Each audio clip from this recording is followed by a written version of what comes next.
भूतिया परिवार। ओहो, कितनी जोर जोर से बारिश हो रही है। क्या इस बारिश को भी आज ही होना था? आखिर मेरे साथ ही ऐसा क्यों होता है? तभी एक लाल रंग की कार छाया के घर के एकदम सामने रुकती है, जिसके अंदर एक बहुत ही स्मार्ट और डैशिंग सा लड़का बैठा होता है। उसे देखकर छाया बहुत खुश होती है और छाता लेकर उसकी गाड़ी में बैठ जाती है। जिसके बाद वह उससे कहती है, तुमने तो काफी देर लगा दी आने में। देखो कितनी जोर से बारिश हो रही है। लगता है हमें आज अपना प्लान कैंसिल करना पड़ेगा। डोंट वरी बेबी, मैं तुम्हें कश्मीर की वादियां जरूर दिखाऊंगा और तुम देखना ये बारिश तो अभी खत्म हो जाएगी। वैसे मैंने एक बहुत अच्छा रेस्टोरेंट बुक करा लिया है, फिलहाल हम वहीं चल रहे हैं। रुद्राक्ष कार स्टार्ट करता है, जिसके बाद वो छाया को रेस्टोरेंट ले जाने के लिए निकल जाता है। रेस्टोरेंट के रास्ते में बहुत ही ज्यादा घना जंगल था, जहाँ से वो लोग गुजर रहे थे। इतनी सुनसान जगह को देखकर छाया रुद्राक्ष से कहती है, ये कैसी जगह है? यहाँ तो कोई भी नहीं दिख रहा है। मुझे बहुत अजीब सा महसूस हो रहा है। तुम डर क्यों रही हो? मैं तुम्हारे साथ हूँ ना, तो मुझ पर भरोसा रखो। रुद्राक्ष कुछ ही देर में रेस्टोरेंट के बाहर गाड़ी लगा देता है, जिसके बाद जब छाया रेस्टोरेंट को बाहर से देखती है तो वो उसे देखती ही रह जाती है और रुद्राक्ष से कहती है, ये तो बहुत ही बड़ा रेस्टोरेंट है। इसके अंदर तो बहुत ही प्यारे कमरे होंगे। हाँ बिल्कुल, आखिरकार मैंने ये तुम्हारे लिए ही चुना है। चलो अब अंदर चलते हैं। वो दोनों रेस्टोरेंट के अंदर जाते हैं, लेकिन रेस्टोरेंट में उन्हें कोई भी दिखाई नहीं देता। रेस्टोरेंट अंदर से बहुत खूबसूरत होता है। तभी वहाँ एक अजीब सा दिखने वाला बुढ़ा आदमी उनके पास आता है और उन्हें चाबी देते हुए कहता है, आज सभी लोगों की छुट्टी है, ये लीजिए चाबी। आपका कमरा यहाँ से तीसरे फ्लोर पर है। उस बूढ़े आदमी को देखकर छाया को बहुत ही अजीब महसूस होता है, लेकिन रुद्राक्ष उसे अपने साथ फ्लोर पर ले जाता है। जिसके बाद जैसे ही रुद्राक्ष चाबी से कमरा खोलता है और दरवाजा खोलते ही उसके अंदर से एक बहुत ही भयानक काली बिल्ली बाहर निकलती है, जिसकी एक आंख में से खून निकल रहा होता है। छाया उसे देखकर बहुत डर जाती है।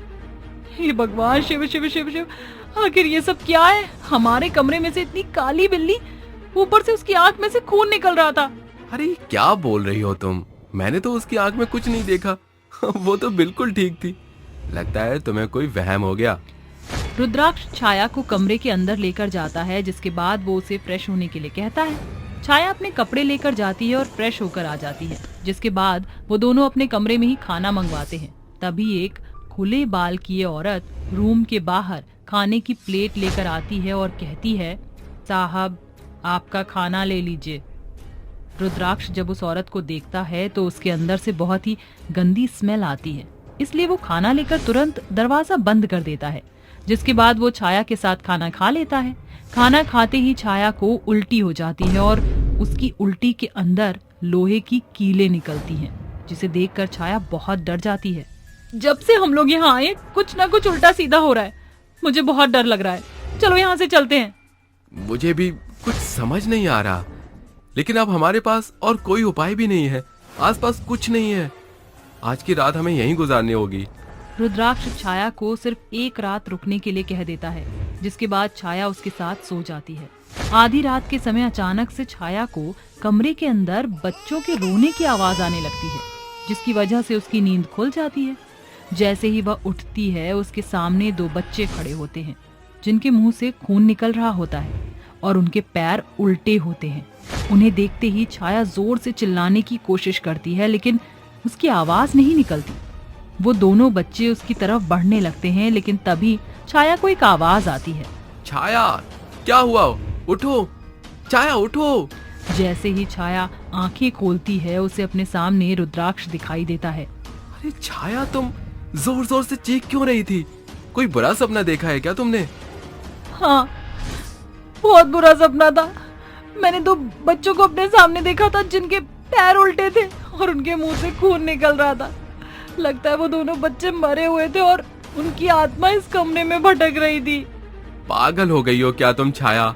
जब से यहाँ आई हो तब से तुम्हारे दिमाग में सिर्फ बुरा ही ख्याल आ रहे हैं, इसलिए तुम्हें सपना भी ऐसा ही आया है। ज्यादा मत सोचो और चुपचाप सो जाओ। रुद्राक्ष छाया को जबरदस्ती सुलाने की कोशिश करता है। इतने में अचानक से कोई उनके ऊपर की चादर को खींच लेता है और रुद्राक्ष के पैर पकड़ता हुआ कमरे के बाहर ले जाता है। देखते ही देखते रुद्राक्ष गायब हो जाता है दूसरी तरफ छाया जोर जोर से रोने लगती है और रुद्राक्ष को ढूंढती हुई बाहर आती है, लेकिन रुद्राक्ष उसे कहीं भी दिखाई नहीं देता। रुद्राक्ष, रुद्राक्ष, तुम कहाँ हो? देखो मुझे बहुत डर लग रहा है, जल्दी मेरे पास आ जाओ। रुद्राक्ष प्लीज, कहाँ गए तुम? तभी अचानक से रुद्राक्ष छाया के सामने आकर खड़ा हो जाता है, लेकिन उसकी आंखें बिल्कुल लाल खून की तरह हो जाती हैं। तभी वो छाया से कहता है, क्या हुआ छाया? क्या तुम मुझे ढूंढ रही हो? देखो मैं तुम्हारे सामने ही खड़ा हूँ।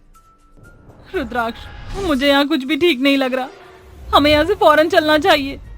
छाया रुद्राक्ष का हाथ पकड़कर उसे रेस्टोरेंट के दरवाजे तक ले जाती है, लेकिन तभी रुद्राक्ष चलते चलते ही रुक जाता है और जोर जोर से हंसने लगता है। कहाँ जा रही है तू? तू कहीं नहीं जा सकती रुद्राक्ष को लेकर, और मैंने तेरे रुद्राक्ष पर कब्जा कर लिया है।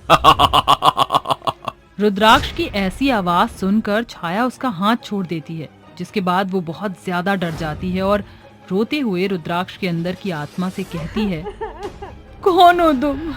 मेरे रुद्राक्ष को तुमने क्या कर दिया है? उसे छोड़ दो, उसने तुम्हारा क्या बिगाड़ा है? ऐसे कैसे छोड़ दूं? पहले अपने मेहमानों की खातिरदारी तो कर दूं। बिना खातिरदारी किए मैं तुम दोनों को कैसे जाने दे सकती हूँ? तभी वहाँ बाकी के भी सभी भूत इकट्ठा हो जाते हैं, जिसमें एक बूढ़ा आदमी और एक औरत, जिसके साथ 2 छोटे भूतिया बच्चे भी होते हैं। सब के सब जोर जोर से हंसने लगते हैं। तभी छाया उनसे कहती है, तुम लोग हम दोनों को क्यों मार रहे हो? हमने तो तुम्हारा कुछ बिगाड़ा भी नहीं है, आखिर तुम ऐसा क्यों कर रहे हो?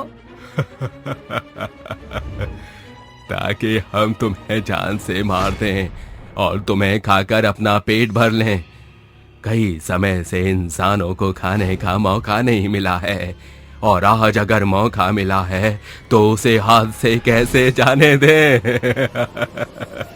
तभी वहाँ खड़ी एक चुड़ैल छाया की गर्दन को पकड़ने के लिए जाती है, जिसके बाद उस चुड़ैल को बहुत ही बड़ा झटका लगता है। वो बहुत दूर जाकर गिरती है।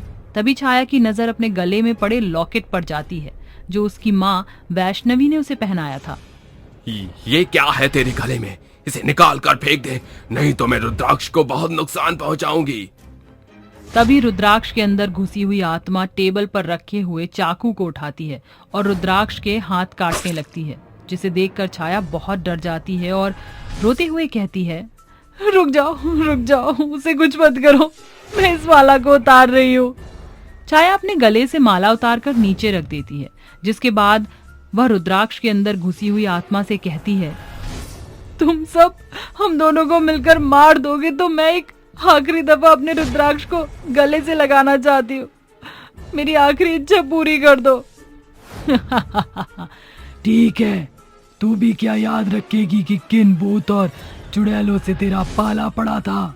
जैसे ही छाया रुद्राक्ष को गले से लगाती है, वो उसे बहुत ही जोर से पकड़ लेती है और अपने मुंह में एक मंत्र का जाप करने लगती है।